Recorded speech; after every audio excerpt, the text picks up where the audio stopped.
नमस्कार, मैं three channel में आपका एक बार फिर से स्वागत है। मैं हूं राजू सिंह। आज का जो हमारा टॉपिक है वह है प्रतिशतता। प्रतिशतता, इसको इंग्लिश में बोलते हैं परसेंटेज। तो परसेंटेज का मतलब क्या होता है ये पहले समझना बहुत जरूरी है। जैसा कि नाम में ही है पर, जैसे हम लोग बोलते हैं ना पर हेड, प्रति व्यक्ति, तो वही पर मतलब प्रत्येक। तो ये जो प्रत्येक है इसका मतलब होता है, पर का मतलब होता है प्रत्येक, और सेंट का मतलब होता है, जैसे जानते हैं सेंट से ही सेंचुरी बनता है, CENTURY, सेंचुरी। सेंचुरी का मतलब होता है शतक। तो इसी तरीके से सेंट का मतलब होता है प्रति 100, और जिस विभाग में इसका स्टडी किया जाता है उसको बोलते हैं प्रतिशतता। तो जैसा कि नाम में ही है परसेंट, प्रति 100, और इस विभाग का स्टडी करने के लिए इसमें एज लगा दिया था, परसेंटेज। ये विभाग बताता है, ये पूरा एक सेक्शन है, विभाग है।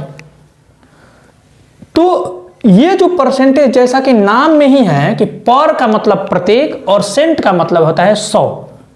प्रत्येक 100 पर किसी वैल्यू के बारे में जब डिस्कस किया जाता है तभी उसको प्रतिशतता बोलते हैं। जैसे किसी लड़के का नंबर आता है 85 नंबर, 85%, हम लोग ऐसे दिखाते हैं, आप लोग सब लोग जानते होंगे। क्योंकि हम चाहते तो डायरेक्ट इसको लेकर के क्वेश्चन पर भी आ सकते थे, लेकिन प्रश्न यह है कि डायरेक्ट जाने से अच्छा है थोड़ा समय बेसिक पर दीजिए। ये आता कहाँ से है? क्योंकि परसेंटेज जो है वो पूरे जो अंक गणित है उस अंक गणित का रीढ़ का हड्डी है। एक तरीके से हर चैप्टर में इसका जरूरत पड़ता है परसेंटेज। तो इसलिए यहां पर कोई कंफ्यूजन न रहे, इस चीज को अच्छा से समझना जरूरी है। और इसको एक अलग अप्रोच के साथ हम लोग लेके चलेंगे। पहले बेसिक समझते हैं, भले एक लेक्चर मेरा बेसिक पे जाएगा, कोई दिक्कत नहीं है। फिर अगले जो मेरा क्लास होगा उसमें हम लोग अच्छे अच्छे प्रश्नों को लेंगे, कुछ आसान आसान चीज़ों को लेकर बेसिक को समझते हैं, ठीक है। 85% कोई लड़का यदि मार्क्स लाता है तो उसका मतलब है कि प्रति 100 में उसको 85 नंबर मिला है। इसको हम लोग हटा करके, इसको जब हम लोग हटाते हैं तो 85 नंबर मिला है उसका कितने में, इसका मतलब हो गया प्रति 100 परसेंटेज। इसका मतलब हो गया प्रति 100 नंबर में उसको 85 नंबर मिला है। तो जहां यह परसेंटेज का चिन्ह दिखे समझिए कि उसके नीचे 100 है ही निश्चित तौर पे। क्योंकि जब भी बात करेगा प्रति 100 पे बात करेगा, परसेंटेज पे बात करेगा, परसेंट पे बात करेगा। जैसे हम लोग सेंचुरी, 99 को हम लोग सेंचुरी नहीं बोलते हैं, 98 को सेंचुरी नहीं बोलते हैं, 100 को ही सेंचुरी बोलते हैं। 101 को भी सेंचुरी नहीं बोलेंगे, वो सेंचुरी के पार चला गया। 100 को ही सेंचुरी बोलते हैं। इसलिए जब भी हमसे कोई बात कहे कि फलाना प्रतिशत, मान लिया 5%, यानी प्रति 100 में 5 व्यक्ति के बारे में या 5 रुपए के बारे में वहां पर बात किया जा रहा है।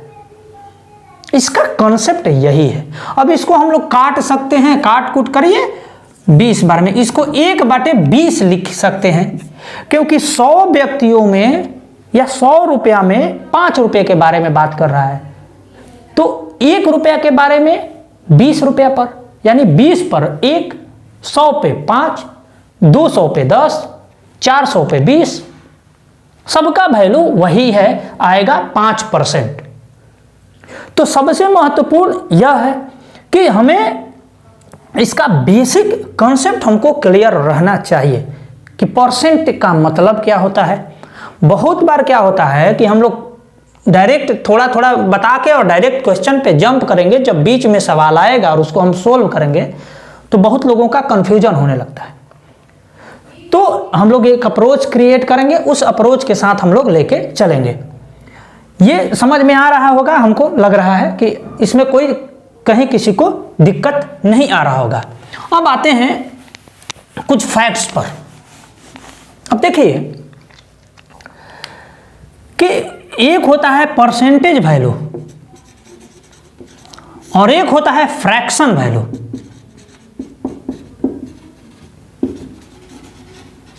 ठीक है, फ्रैक्शन मतलब भिन्न, बट्टा जिसको हम लोग बोलते हैं। अच्छा, अगर परसेंटेज वैल्यू 100 है, 100% है, ध्यान से समझने की जरूरत है। तो हमने क्या बताया कि जहां भी परसेंटेज आएगा उसके नीचे 100 ऑटोमेटिक आ जाएगा। 100% का मतलब पूरा पूरा 1, ये हुआ इसका फ्रैक्शन वैल्यू। अगर हम लोग 100 ना मान के यहां 50 करते हैं 50% का मतलब क्या हो गया भाई, यहां परसेंटेज है, परसेंटेज हटाएंगे तो 50/100, यानी 50% का मतलब कह रहा है कि प्रत्येक 100 पे 100 संख्या में 50 गो के बारे में बात कर रहा है। तो 50/100 को जब तलवार से इसको काटेंगे तो आ जाएगा 1/2। ये इसका फ्रैक्शन वैल्यू है कि 100 में 50, तो इसका मतलब 2 गो में 1 गो, ये फ्रैक्शन वैल्यू है। अगर बात कर रहा है हमसे 40% का, सिंपल कुछ एग्जाम्पल लेते हैं, फिर एक हम चार्ट बनाएंगे प्रेम से और उस चार्ट पे हम लोग समझने का प्रयास करेंगे। ठीक है, उस चार्ट का बार बार इस्तेमाल आएगा जब हम लोग प्रश्नों को सोल्व करेंगे तो। ठीक है, 40% का मतलब क्या हो गया, 40/100। 40/100 का मतलब हो गया 20 दूना 40 और 20×5 100, 2/5। अर्थात 100 में 40 का बात कर रहा है, तो इसका मतलब कि 5 में 2 गो का बारे में बात कर रहा है। इसको कई जगह ऐसा भी लिखा रहेगा 2.1/2। बहुत लोग यहां पर भी कंफ्यूज करते हैं। 2.1/2 का मतलब हुआ कि 2 पूरा पूरा और प्लस में आधा, यह समझना जरूरी है। इसको हम लोग जोड़ेंगे, माफ करिए, इसको ऐसे 2.1/2 नहीं होगा, ये तो 2/5 है, हम 5/2 को बना रहे हैं। वो भी आएगा 5/2 भी आएगा। अगर हम लोग इसको और कम करते हैं, अगर 30% पर ले जाते हैं तो इसका मतलब हो जाएगा 30/100, इसका मतलब हुआ 3/10। ये बात आप लोग समझ रहे होंगे। अगर फ्रैक्शन वैल्यू दिया है और पूरा हमको वापस आना है, यह भी हम यहीं पे समझाएंगे, उसके बाद हम लोग चार्ट बनाएंगे। इससे पुनः वापस आना, अभी तो हम लोग ऐसे गए परसेंटेज से, हम लोग परसेंटेज वैल्यू से आए फ्रैक्शन वैल्यू पे। अब हम लोग क्या करेंगे, फ्रैक्शन वैल्यू से परसेंटेज पे कैसे जाएंगे पुनः। इसमें चूंकि परसेंटेज हमने लगाया था तो यहां जाके परसेंटेज हटा दिया, और फिर से परसेंटेज जब लगाना है तो क्या करेंगे, चूंकि यह बात हो रहा है पूरा 100% पर, तो ये परसेंट जब हम हटाए हैं तो इसका जब परसेंट वैल्यू में लाना है, परसेंटेज वैल्यू में लाना है, तो परसेंट अर्थात पर 100 पे हम लोग इसका कैलकुलेशन करना शुरू करेंगे। ये फिर कितना हो गया 100%। फिर आ गए हम लोग यहां पर, फिर से यदि 1/2 दिया है तो इसमें भी हम लोग 100 से मल्टीप्लाई करेंगे। अब यह परसेंटेज के बारे में बात कर रहा है। 1/2 वैल्यू है कोई, 1/2 का मतलब हो गया 8 आना। 1 रुपया में 2 व्यक्ति को दीजिएगा तो 50 पैसा पड़ेगा। अगर इसी हिसाब से 100 रुपया में कितना पड़ेगा, 1 रुपया में एक व्यक्ति को 50 पैसा मिलता है, तो 100 रुपया में कितना मिलेगा 50 रुपया। कैसे आया ये देखिए, 50%। ठीक है, इसी तरीके से हम लोग यहां पे आएंगे, वापस आते हैं तो इसमें भी हम लोग 100 से मल्टीप्लाई करेंगे। 5 रुपया में किसी को 2 रुपया मिलता है तो 100 रुपया में कितना मिलेगा, तो हमें 100 से मल्टीप्लाई करेंगे। 20 दूना 40%, और इसी तरह से इसमें हम लोग 100 से मल्टीप्लाई करेंगे तो ये कितना हो जाएगा 30%। मुझको लग रहा होगा कि इसमें कहीं किसी को कंफ्यूजन नहीं है। यदि परसेंटेज दिया है और फ्रैक्शन वैल्यू में जाना है तो हम लोग क्या करते हैं 100 से डिवाइड करते हैं, और यदि फ्रैक्शन वैल्यू दिया है और परसेंटेज में जाना है तो 100 से मल्टीप्लाई करते हैं। यह बेसिक है हमारे। अगर हमसे कह रहा है कि किसी वस्तु का वैल्यू 40% बढ़ गया, मान लिया 40% बढ़ गया, यानी कितना बढ़ गया? 40% का मतलब क्या है? 2/5 बढ़ गया। हम लोग फ्रैक्शन में जा रहे हैं। 2/5 बढ़ गया, यानी 5 रुपया था तब 2 रुपया और उसका बढ़ गया। तो अब इसका कितना वैल्यू हो जाएगा? 7/5। ऐसे लिखते हैं 7/5। क्यों? क्योंकि पहले से तो एक वैल्यू था ही, 100% तो पहले से था, अब उसका 40% बढ़ गया है।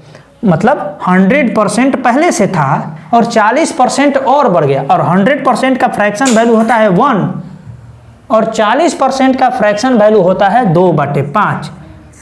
तो इसका कितना हो जाएगा? 7/5। और अगर आपको 7/5 वैल्यू आया तो इसका मतलब कि 5 उसका पहले वैल्यू था और बढ़ने के बाद उसका हो गया है 7, 40% बढ़ने के बाद। अगर कोई हमसे पूछता है कि किसी वस्तु का 40% वैल्यू बढ़ने के बाद उसका 280 रुपया हो गया, 40% बढ़ने के बाद 280, यानी ये हो जाएगा 280 के बराबर, तो ओरिजिनल वैल्यू कितना होगा? इस तरीके से सवाल भी आता है, वो हम सवाल कराएंगे, लेकिन आपको बेसिक समझ में आना जरूरी है। अब आते हैं कुछ इसके वैल्यूज पर, जो बार बार इस्तेमाल होने वाले वैल्यूज हैं, उसको हम लोग क्यों ना पहले से एक बार डिराइव कर ले, चार्ट डिराइव कर ले, उसके बाद हम लोग आगे का कार्यक्रम देखेंगे, प्रश्न को लेंगे। ठीक है, इधर समझने के लिए हमारे पास बहुत चीज़ है, बहुत सारे एग्जाम्पल से हम लोग समझ सकते हैं। चाहे एग्ज़ाम हो, चाहे एग्ज़ाम में किसी का मार्क्स आया हो, उस पर हम समझ सकते हैं, या जो हम लोग interest day to day life में समझने के लिए हम लोग इंटरेस्ट ले सकते हैं एग्जाम्पल के तौर पे। अगर हम लोग इंटरेस्ट को एग्जाम्पल के तौर पे लेंगे तो जो कि डे टू डे लाइफ में हम लोग देखते हैं, जैसे कि हम लोग 12%, 18% या लोन लेने के समय, या हम लोग जब किसी को कर्जा देते हैं उस समय हम लोग वही परसेंट का कैलकुलेट करते हैं। इसीलिए हमने पहले ही बताया कि परसेंट जो है वो पूरे जो अंक गणित है उसका बैकबोन होता है। बहुत ही आवश्यक टॉपिक है, इसलिए इसको बेसिक से समझना जरूरी है। अब देखिए, हमने एक चार्ट बनाया था, फ्रैक्शन वैल्यू जैसे लेते हैं, कहीं से भी फ्रैक्शन वैल्यू, यह है परसेंटेज वैल्यू।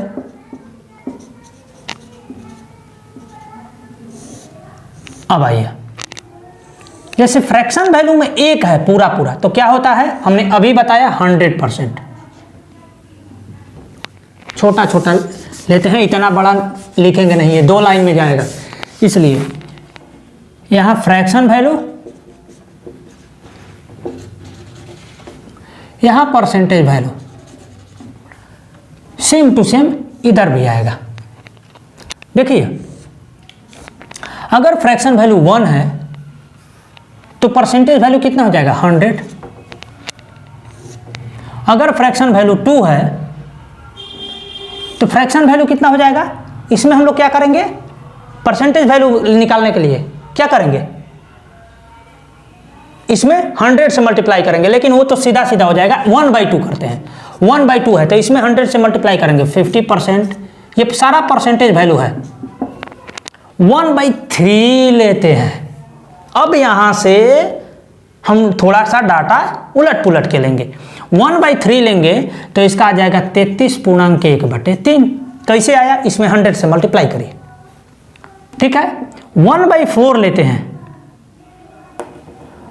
1/4 लेने से क्या होगा? 1/4 यदि फ्रैक्शन वैल्यू है तो उसका परसेंटेज वैल्यू हो जाएगा 25%। 1/5 यदि परसेंटेज वैल्यू है, फ्रैक्शन वैल्यू है, तो उसका परसेंटेज वैल्यू हो जाएगा 20%। 1/6 परसेंटेज वैल्यू है तो इसमें 100 से मल्टीप्लाई करें सीधे, 16 छक्का 96, 2/3। 16 छक्का 96 के बाद 4 बचेगा, 4/6 का वैल्यू आ जाएगा 2/3, 16.2/3%। 1/7 करिए, 14 × 7 = 98, 2/7%। 1/8 करिए, इसमें 100 से जब मल्टीप्लाई करेंगे तो कितना आ जाएगा 12.1/2%। ये परसेंटेज वैल्यू है, ठीक है। आइए 1/9, 1/9 का वैल्यू कितना आ जाएगा 11.1/9%। 1/10 का वैल्यू हमने सीधे बताया था कि 10%। 1/11 का वैल्यू हो जाएगा 9.1/11। मल्टीप्लाई करिए, 11×99 और 100/11%। 1/12 का वैल्यू कितना हो जाएगा 12/96, 4/12, 1/3। 1/13% का वैल्यू, 1/13 का परसेंटेज वैल्यू कितना हो जाएगा, इसमें 100 से मल्टीप्लाई करिएगा, कितना आएगा 9391 बचा 9/13, इतना परसेंट। ये सारा डाटा ध्यान में रखिएगा, जब भी पूछता है इसी तरह का डाटा पूछता है। किसी परीक्षा में परीक्षार्थी द्वारा 37.1/2% नंबर लाया गया, इस तरह से सवाल पूछता है, ठीक है। 1/14 का मतलब 7.1/7।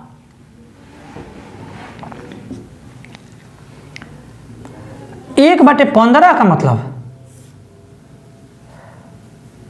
6.2/3 हो जाएगा क्या, बिल्कुल हो जाएगा। 15 छक्का 90, 10 बचा। 1/16 का मतलब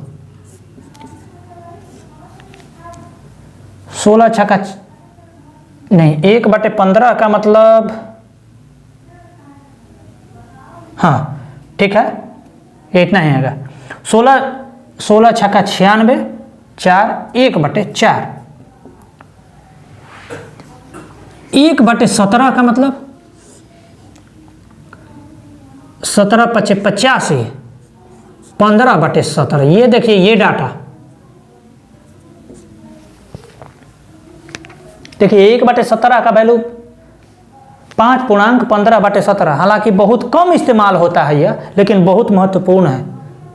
जहां आएगा वहां आपको परेशान कर सकता है, इसलिए इस चीज को ध्यान में रखिए। एक बार आप इसका स्क्रीनशॉट ले सकते हैं।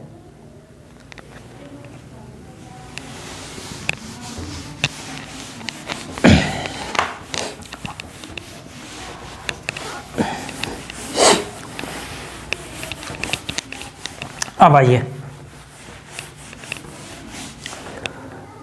1/17 हो गया, 1/18। 1/18 का हो गया 18×5 = 90, 10 बच गया तो 5/9%। 1/19, 19×5 = 95, 5/19%। अब 1/20 का कितना हो जाएगा 5%। अब जो महत्वपूर्ण है, कुछ सवाल इसमें आते हैं, वो जैसे 1/24 हो गया, 24 चौका 96, 4 यानी 1/6।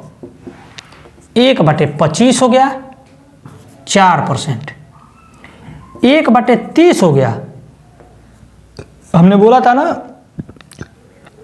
1/30 कितने का आएगा 30×3 = 90, 1/3। देखिए 3.1/3%। 1/40 कितना आ जाएगा, जो सबसे ज्यादा पूछा जाता है वो, वैसे सबका आप निकाल सकते हैं। इसमें आप 100 से मल्टीप्लाई करेंगे तो 2.1/2%, 2.5% आएगा। और 1/50 का वैल्यू हो जाएगा आपका 2%।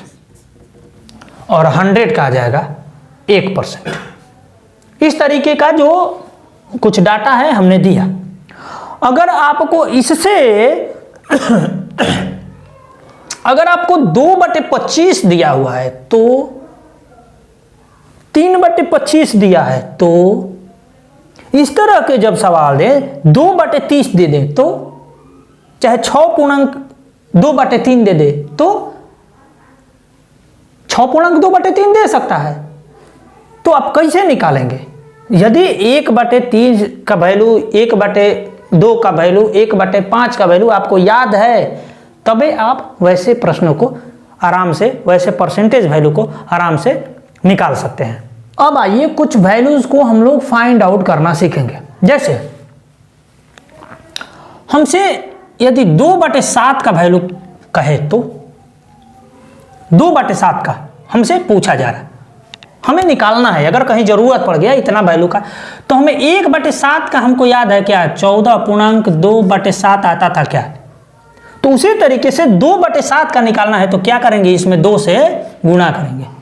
तो 2 से गुणा करेंगे तो खाली इसमें गुणा करेंगे नहीं, इसमें भी गुणा करेंगे।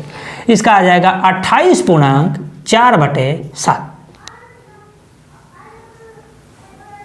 28.4/7।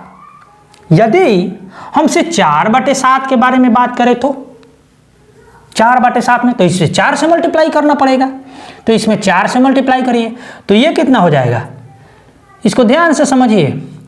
14 दूना 28 पूर्णांक 4 दूना 8/7, यहां पे गच्चा खा गया। ये जो नीचे वाला है ये डिनोमिनेटर इसको बोलते हैं, हर बोलते हैं, और हर कभी अंश से ज्यादा नहीं हो सकता। मान लिया कि हम 5 से 6 में भाग करेंगे, 6/5 को हम लोग ऐसे लिखते हैं, तो ये वाला हमेशा ज्यादा नहीं होना चाहिए, हमेशा कम होना चाहिए इससे। कभी भी ये वाला ऊपर वाले से ज्यादा नहीं होना चाहिए, लेकिन यहां पर ज्यादा आ रहा है तो हम लोग इसको फ्रैक्शन में तोड़ेंगे। 5 से एक बार में जाएगा, ये 5 हो जाएगा, 1 बचेगा, ठीक है, और ये आ जाएगा 5 ऊपर नीचे, और ये 1 यहां आ जाएगा, 1 + 1/5 हो गया। सेम थिंग यहां पे अप्लाई होता है। तो इसका वैल्यू कितना हो जाएगा, यहां से 1 हम लोग छटका लेंगे, तो जैसे ही 1 छटकाएंगे तो यानी नीचे वाले के मुकाबला 1 जब छटकाएंगे तो इतने के बराबर वैल्यू यहां से खत्म हो जाएगा, घट जाएगा, इसमें जोड़ जाएगा।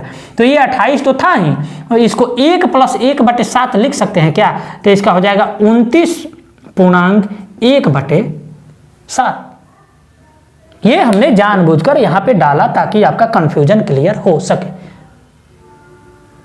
अगर हमारे पास 1/7 का वैल्यू से, जैसे मैंने समझाया, अगर 1/6 का वैल्यू हम लोग लेते हैं, 1/6 का, तो कितना आता है, 16 × 96, 2/3। ये ध्यान दीजिए।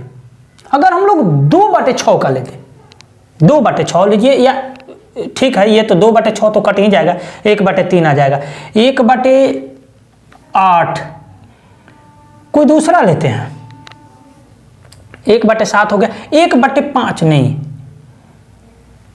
1/11 लेते हैं, ठीक है, 1/11 लेते हैं, तो कितना हो जाएगा, 11 99.1/11, 9.1/11 होता है, ठीक है। जैसे अगर 5/11 से हमसे पूछेगा, 5/11 से, तो हम क्या करेंगे, इसमें हम लोग 5 से मल्टीप्लाई करेंगे, तो कितना हो जाएगा, 9×5=45.5/11। ये हमको आना चाहिए। तो जब तक हमारे पास कुछ वैल्यूज का डाटा नहीं रहेगा, हम कैसे क्या कर पाएंगे। अगर हमसे पूछा जा रहा है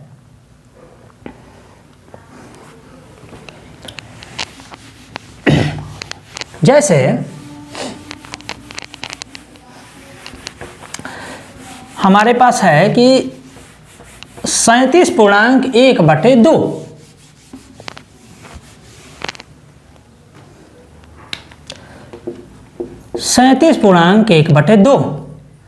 और ये परसेंटेज है, इसका फ्रैक्शन में वैल्यू हमको निकालना है।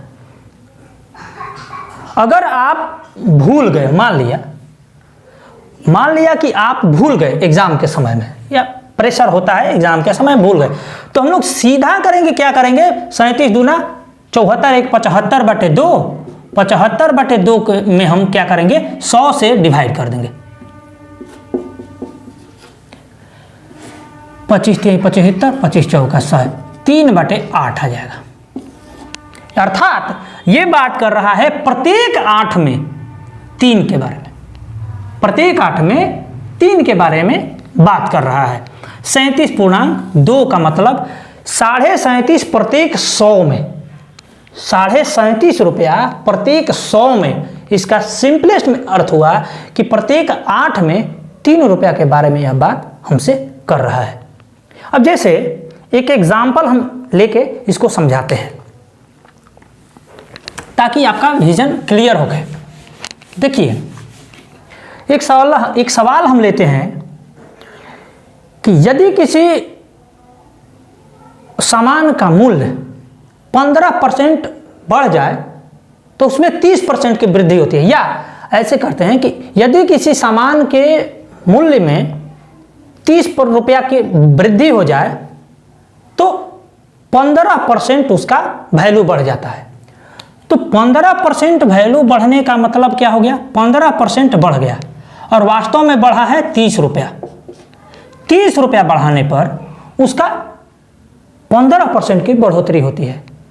तो उस सामान का वास्तविक मूल्य कितना था? एक सिंपल सा एग्जाम्पल से हम आपको समझाने का प्रयास कर रहे हैं। 15% का मतलब हो जाता है 3/20, अर्थात मूल्य 20 रुपया हो, यह हो गया वास्तविक मूल्य। और बढ़ता कितना है?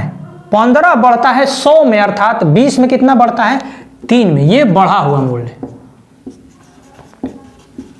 लेकिन ये 3 जो है ना वो बराबर है 30 के। वास्तव में तो कह रहा है कि 30 रुपया बढ़ा है उसका, तो 15% की बढ़ोतरी हुई है। यह 3 बराबर है 30 के बराबर इधर हम लिखते हैं, तो इसका मतलब कि 1 बराबर है, इसको कटाएंगे, 1 बराबर है 10 के, तो वास्तविक मूल्य कितना था?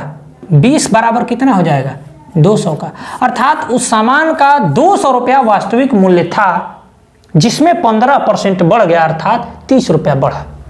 तो अब जो वैल्यू हो जाएगा, अब जो उसका मूल्य हो जाएगा वो दोनों का जोड़, 200 था और 230 रुपया अब हो गया।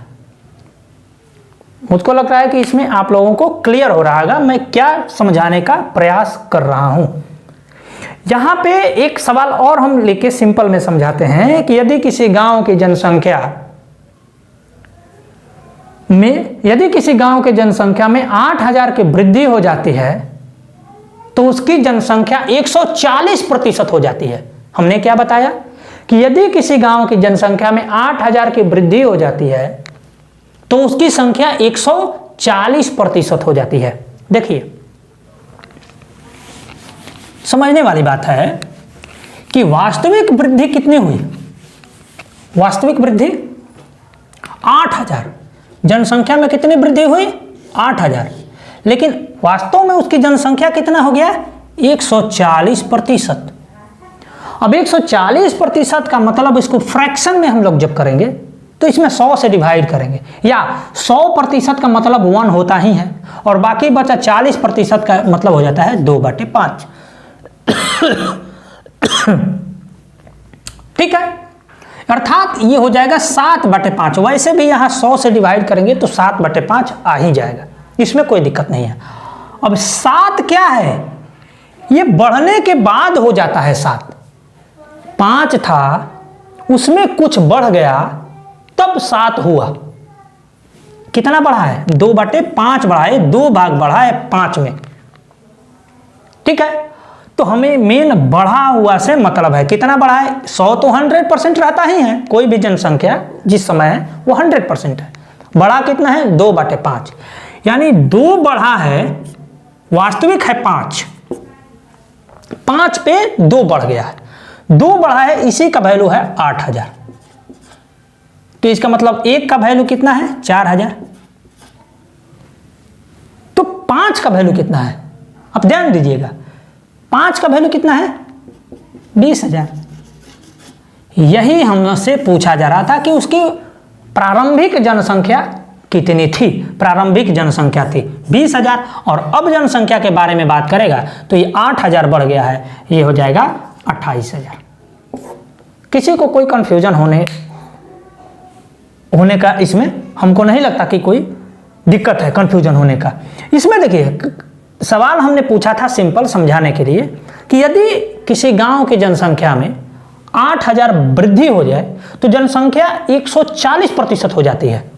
140% का मतलब कि 100% प्लस में 40%। यहां देखिए इसको एक को मतलब एक मत देखिए, एक को मतलब होता है 100%, अब प्लस में 40% का मतलब हो गया।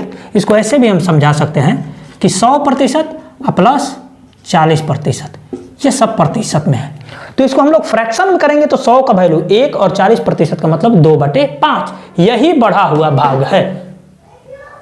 कितना बढ़ा है? 2 बढ़ा है 5 पर, 2 बढ़ा है 5 पर, 2 बढ़ा 5 पर, यानी ये बढ़ा है।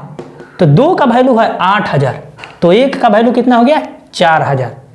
तो वास्तविक जनसंख्या कितना था? 5। तो 4 5 20,000 हो गया उसकी प्रारंभिक जनसंख्या, और जब अब बढ़ गया 8000 तो टोटल हो गया 28,000। मुझको लगता है कि आपका थोड़ा थोड़ा कॉन्सेप्ट इसमें कुछ क्लियर हुआ होगा। अब इससे संबंधित जो सवाल पूछता है, तो सवाल के टाइप के बारे में कुछ मैं डिस्कस करता हूं। सबसे महत्वपूर्ण है परीक्षा में पूछे गए प्रश्नों पर आधारित। उसमें क्या पूछता है कि कोई बच्चा इतना नंबर लाया और इतना परसेंट लाया। कोई लड़का है जो 35% लाया और वो 25 नंबर से छूट गया, ठीक है। कोई लड़का है वो 45% लाया और वो जो मिनिमम नंबर लाना था उससे 25 नंबर अधिक लाया। ये 25 नंबर अधिक लाया है और ये 25 नंबर कम लाया, अर्थात दोनों के बीच का डिफरेंस कितना हो जाएगा? 10%। और इधर डिफरेंस कितना हो गया? ये छूट गया 25 नंबर से और ये 25 नंबर अधिक लाया। तो कोई व्यक्ति है जो अपने मंजिल पाने से 25 नंबर पीछे छूट गया, कोई है 25 नंबर अधिक लाया, तो दोनों का डिफरेंस हो गया टोटल 50 का। तो 10% का वैल्यू 50, तो 100% का वैल्यू 500। तो इस तरीके से सवाल हमसे पूछा जाता है कि तो परीक्षा में कुल कितने पूर्णांक का वो पेपर था, इस तरीके के सवाल पूछा जाता है। दूसरा होता है जनसंख्या संबंधित। तीसरा होता है वोटिंग। वोटर लिस्ट में जो वोट पड़ते हैं, होता है कि एक कैंडिडेट को इतना % वोट मिला, दूसरे कैंडिडेट को इतना % वोट मिला और एक कैंडिडेट इतना वोट से हार गया। इस तरीके के सवाल आता है। वैसे बहुत सारे सवाल आते हैं, इसीलिए मैंने कहा कि जो परसेंटेज है उसका इस्तेमाल हर जगह होता है, हर जगह, चाहे वो प्रॉफिट लॉस हो, चाहे वो परसेंटेज चैप्टर तो है ही, चाहे वो टाइम एंड वर्क हो, टाइम एंड डिस्टेंस हो, कोई भी पूरा अंक गणित है, उस अंक गणित का बैकबोन बोला जाता है इसको, परसेंटेज को। तो इसीलिए परसेंटेज को हम लोग अलग होलिस्टिक अप्रोच में लेते हुए एक अलग तरीका से समझेंगे, परसेंटेज वैल्यू और फ्रैक्शन वैल्यू को लेते हुए, ठीक है। मुझे आशा है ये बेसिक था। अगला जो लेके जब हम अगला वीडियो आएंगे तो उसमें कुछ पूछे हुए प्रश्नों को, चाहे वो स्टाफ सिलेक्शन कमीशन के हो या RRB, NTPC, JEE वगैरह में, रेलवे में पूछे गए प्रश्न हो, उन सारे प्रश्नों को लेकर के हम लोग चलेंगे। इस वीडियो को एक बार फिर से देखिएगा, जो ना समझ में आए कमेंट बॉक्स में आप लिखिएगा, ठीक है। फिर मिलते हैं अगले वीडियो में। नमस्कार।